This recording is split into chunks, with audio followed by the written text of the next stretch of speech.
Why you feel constantly on edge even when life is calm. The psychology of the predictive brain and how to stop rehearsing tragedies that haven't happened. Welcome to Catsychology channel. Have you ever felt a sudden surge of panic while sitting on your sofa with a warm cup of tea? Nothing is wrong in the room.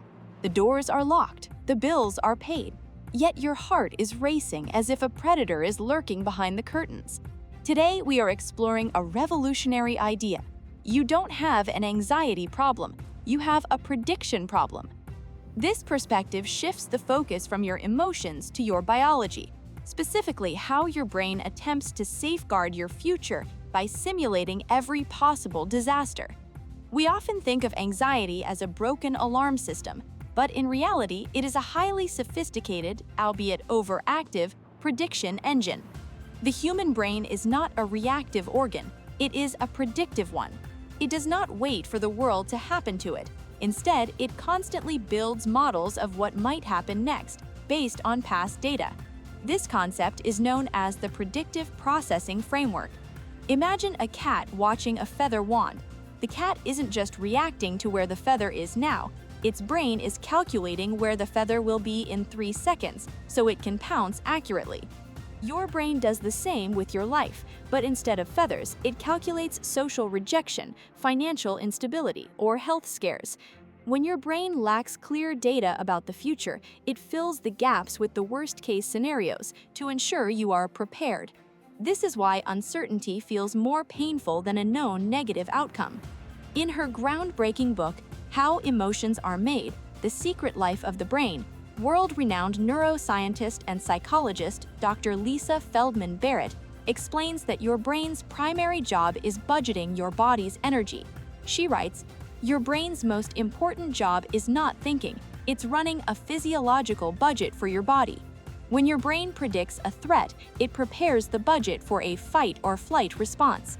If that threat never arrives, you're left with a massive surplus of cortisol and adrenaline, which we then label as anxiety. You aren't crazy, your brain is simply a diligent accountant that over-allocated resources for a war that isn't happening." Think of our mascot cat, Leo. If Leo hears a loud bang once near the kitchen, his brain predicts that the kitchen is a zone of danger. The next time he walks toward his food bowl, his ears twitch and his back arches. He isn't anxious in the human sense, his brain is simply predicting a repeat of the bang and preparing his muscles to bolt. Human prediction is more complex because we use language and abstract thought, allowing us to predict things that might happen 10 years from now. Let's look at a real-life scenario involving Sarah. Sarah is a high-achieving marketing manager who finds herself unable to sleep before a routine Monday meeting. There is no evidence her boss is unhappy. In fact, she received a bonus last month. However, Sarah's brain is stuck in a prediction loop. Because she grew up in an environment where the other shoe always dropped, her brain has learned that peace is a precursor to chaos. To protect her, her brain predicts a catastrophic failure in the meeting. She spends her Sunday night rehearsing defenses for accusations that will never be made. Sarah doesn't need to calm down. She needs to update the data her brain is using to make its predictions. The actionable insight here is to move from what if to what is. This is called fact-checking the prediction. When you feel that surge of dread, recognize it as a biological budget error. Ask yourself, what data does my brain have right now to support this tragedy? Usually the answer is none. By consciously acknowledging that your brain is just doing a trial run of a scenario to keep you safe, you can lower the emotional intensity. You're essentially telling your brain, "Thanks for the warning, but we don't need to mobilize the army for a shadow." We must learn to distinguish between a possibility and a probability. While it is possible the roof could cave in, the probability, based on the last 20 years, is near zero. If the first step was recognizing the budget error, the second step is learning how to recalibrate the machine. You don't have an anxiety problem, you have a prediction problem because your brain is using stale data. Just as a computer needs a software update to stop crashing, your predictive brain needs new, lived experiences to prove that the old catastrophes are no longer relevant.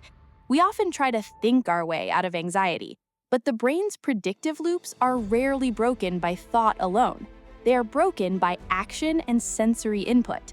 This brings us to a vital psychological concept known as inhibitory learning. Instead of trying to erase the old fear prediction, we must build a new, stronger safety prediction that sits right on top of it. In his influential work, The Nature of Happiness, psychologist and researcher Dr. Martin Seligman explores the idea of learned optimism. He suggests that how we explain our failures to ourselves dictates our future predictions. Seligman writes, "Life inflicts the same setbacks and tragedies on the optimist as on the pessimist, but the optimist weathers them better." When your brain predicts a disaster, it is practicing learned helplessness. You are assuming that the negative outcome is permanent, pervasive, and personal. To fix the prediction problem, we must adopt an explanatory style that views threats as temporary and specific. This shifts the brain from a state of total mobilization to one of targeted problem solving.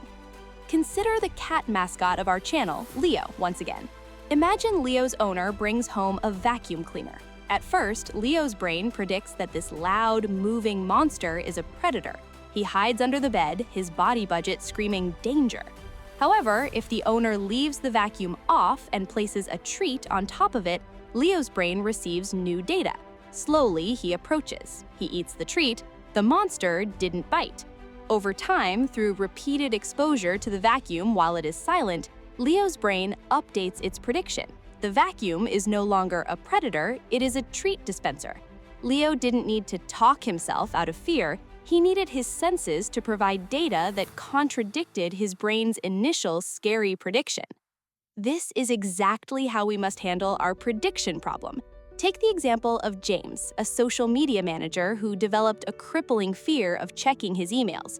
His brain predicted that every notification was a fire he couldn't put out. This prediction was based on a previous job where he had a toxic boss. Even though James now works for a supportive company, his brain is still using the toxic boss dataset to make predictions. Every time he saw a notification, his heart raced.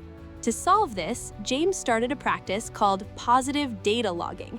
Every time he opened an email and found it was just a routine update or a compliment, he wrote it down. He was manually feeding his brain new data points.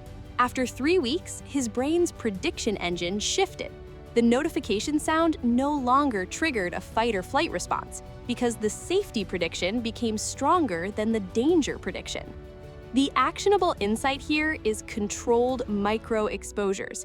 You cannot tell your brain to stop predicting disaster, but you can give it evidence that the disaster didn't happen. If you are afraid of social rejection, your brain predicts that people will laugh at you. To fix this, go to a coffee shop and ask for a 10% discount just for the sake of it.